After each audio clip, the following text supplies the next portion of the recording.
This past week has been very, very explosive for cryptocurrency. We got a lot of news to cover, and we're going to get started right now with some news about Tether. Let's dive in.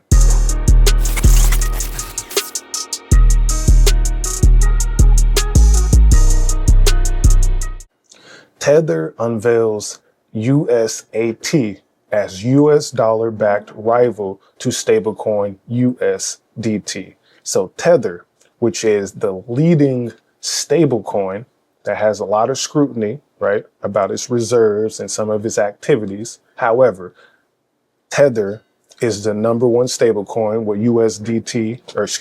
and USDC being number two. Tether has launched a competitor for itself and for USDC, right? So too long didn't read. Tether unveils USAT to comply with US Genius Act and expand market reach. If you didn't know, now you know. US Genius Act passed recently, and this act is all about stablecoins and making sure the US is aligned with the proper crypto regulations and everything's good to go for stablecoins. So USAT will be backed by US dollars and supported by regulated institutions. Tether appoints Bo Hines as CEO to lead the USAT initiative in the United States. Tether targets institutional markets with USAT to dominate digital finance. Now, why is Bo Hines important? Bo Hines is important because he is the ex-White House official to lead U.S. stablecoin expansion for the crypto firm. He served as the executive director of President Donald Trump's Council of Advisors on Digital Assets. Now he'll be the CEO. So essentially, Tether got Bo Hines, poached him from the U.S. government. Bo Hines worked closely with Trump and his administration, so he knows the ins and outs of the American system. And then he's now working for Tether to lead their U.S. push for crypto. He is a part of the reason why the Genius Act did pass. So you got one-to-one backings of stablecoins. You'll have treasuries also being able to back the stablecoin, U.S. treasuries. And that's a part of a larger plan for crypto companies and institutions to buy up these treasury bills while countries like China, Japan, and Germany sell them off. You need buyers for these things. So that's a whole nother video that we're going to discuss more as we talk about the Genius Act of crypto regulation. And then you got proof of reserves and then frequent auditing. That's something Tether never has done. So they're pretty smart for launching something new. And again, Tether reveals USAT stablecoin appoints Bo Hines. So this is the news for stablecoins of the week. Their strategy is to get into the United States in the proper legal way. Ain't mad at that, not mad at that. And if we go look at Tether, Tether is a $170 billion market cap stablecoin with 105 billion in volume in 24 hours with a positive sentiment of 80%. Now I'll tell you, I've used Tether only a little bit, right? I'm more of a USDC guy. However, you got to see it. 22 million holders, 175 billion USDT minted. And if they, unveiled, that means they have to have 175 billion either in treasury yields or cash. And let's go check this out. And if I got this correctly here, Tether, the issuer of USDT stablecoin, holds a significant and growing amount of U.S. Treasury securities exceeding 127 billion.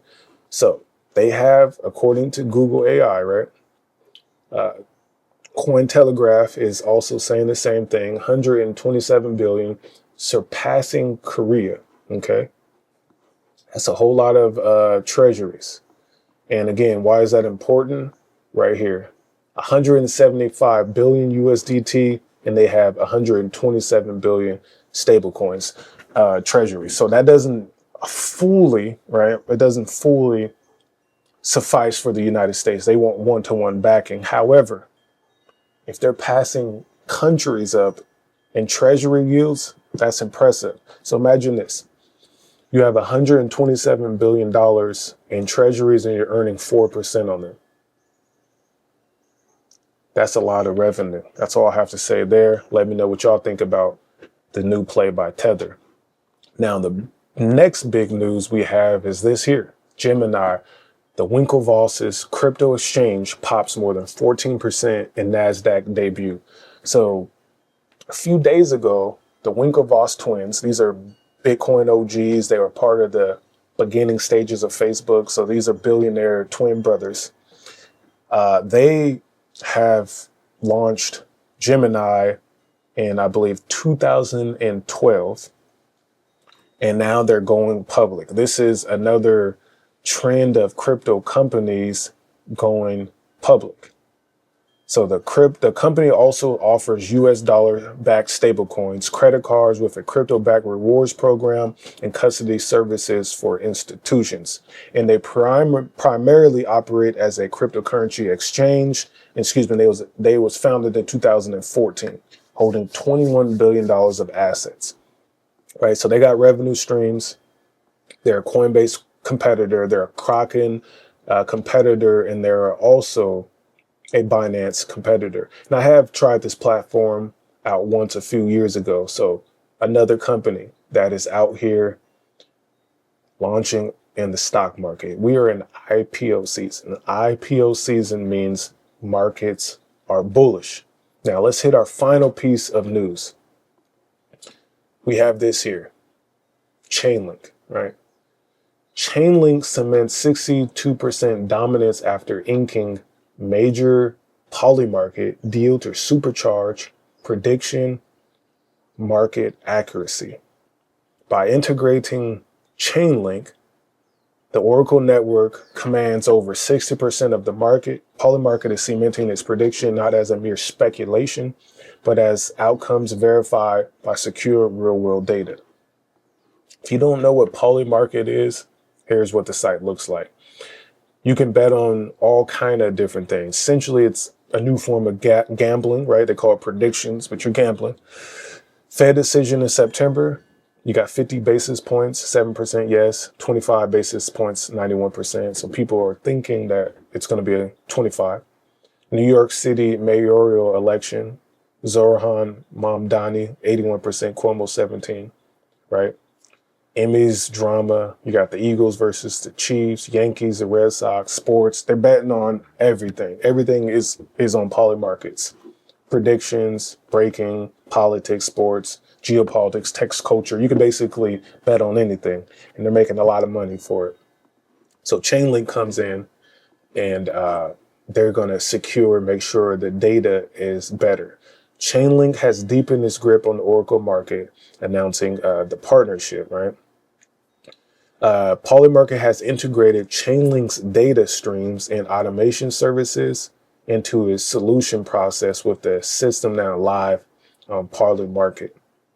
If we go to Chainlink, number 12 crypto, currently at the time of this video, $24, up 113% for the year, at a $16 billion market cap with a max supply of 1 billion link. That's not that much compared to some of the other cryptos. Hedera, 50 billion, Algorand, 10 billion, XRP, 50 billion, right? $700 million volume. If we go look at the all-time chart, Chainlink is looking great, and it's looking like it's about to break out. And once it breaks out, the next level is probably a double to $50, which is a $32 billion market cap. Now, let's not lose focus here. Chainlink, POLYMARKET, Chainlink, the U.S. Department of Commerce to bring macroeconomic data on chain. You got Chainlink and MasterCard partner to enable over 3 billion cardholders to purchase crypto directly on chain. Chainlink, Chainlink, Chainlink. A lot of partnerships, and it makes sense. And one of my favorite things that Chainlink is doing is this right here, introducing the Chainlink Reserve, creating a strategic link reserve. And they have a new thing called payment abstraction. And this is how it works. They get on-chain revenue. That's from DeFi platforms, crypto blockchains using it, and they're paying fees for the Oracle services and the cross-chain services. They're paying for the proof of reserve services and a few other deals. They send in Chainlink, USDC, Bitcoin, Ethereum. They send it to payment abstraction, off-chain revenue. The U.S. government, JP Morgan, all those places are paying in euros, they're paying in dollars, they're paying in pounds. They send it to the Chainlink payment abstraction. This abstraction uses DEX. It uses different ways to take everything that it earns and put it back into Chainlink. Then you get the Chainlink reserve minus a few fees, right? So that is creating a demand for more Chainlink, and you need Chainlink to pay node runners. You need Chainlink to pay for services. Chainlink is the token for their security. And this is what you get. This process has just started. The Chainlink reserve is a strategic reserve of link funded via revenue from various off-chain and on-chain sources. I just broke that down. Right now, they got 6.8 million value, USD value of reserves, 280,000 Chainlink at an average price of $22.44. And you can see the first test buy one link. August 7th, 65,000. August 14th, 44,000. The 21st, 41,000. 28th, 43,000. September 4th, 43,000. And September 11th, a few days ago, another 43,000. They are purchasing Chainlink every single week. And again, that adds up to slightly under $7 million right now. So that's about $1 million every week that they're buying Chainlink's reserve, which is helping to pump that price, make Chainlink grow, make the ecosystem strong. That's some good news today, y'all. Some good news today. Again, we covered Tether dropping the USAT stablecoin.